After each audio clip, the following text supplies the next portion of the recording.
This is not financial advice, not legal advice, for entertainment, educational purposes only, and anything I say is my opinion. Please don't make any financial decision based on anything I say in these videos. Listen, everyone knows by now that Ryan Salame from FTX, that he pled guilty to like campaign finance violations and things like that.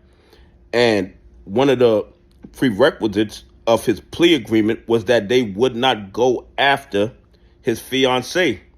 But after he pled guilty, when he was supposed to go for sentencing, the prosecutors, brought up charges on his fiancé after allegedly agreeing not to because of his guilty plea, to leave her out of it. And now he's trying to reverse his plea because he's saying that the prosecutors, the Department of Justice, violated the agreement. Now, I don't know whether that's true or not, but I will say this. It's very funny to me that the ones that benefited from the campaign finance violations, none of them are indicted. They indicted him.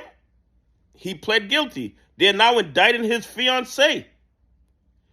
But the politicians who received the illegal funds, none of them are under investigation. None of them are under indictment.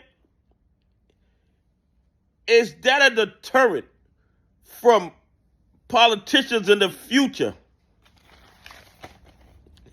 Is that going to stop them from taking bribes or taking illegal campaign donations?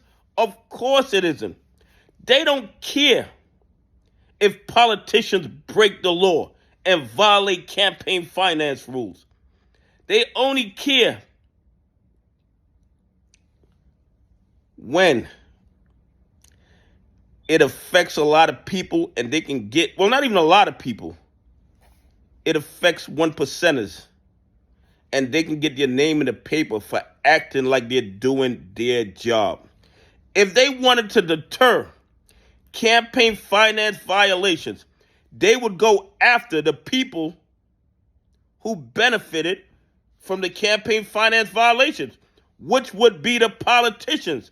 And if they started indicting politicians for campaign finance violations, a lot of politicians would stop accepting the illegal money.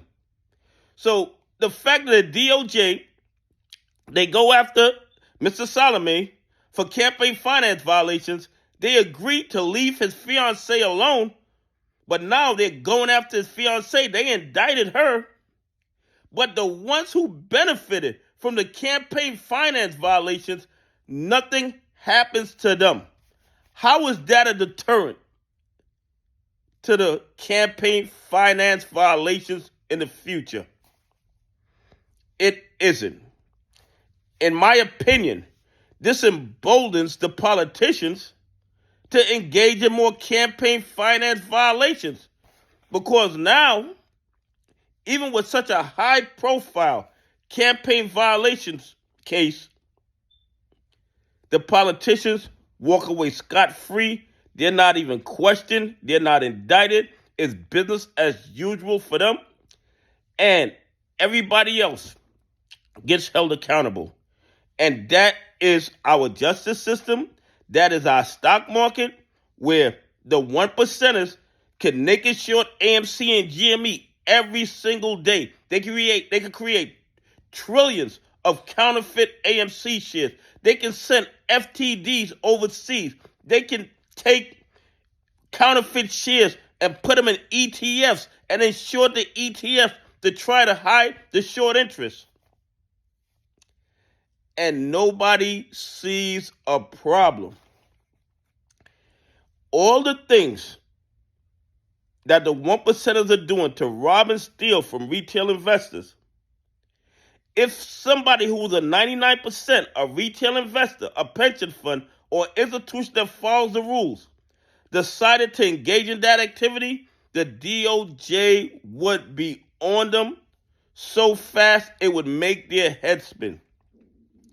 Anyway, please leave some comments. Tell me what you think. Do you think that going after the peons instead of going after the ones that actually benefited from the campaign finance violations is a better approach to get justice and to deter future bad behavior. Anyway, have a great day. God bless, and I appreciate y'all on this journey with me.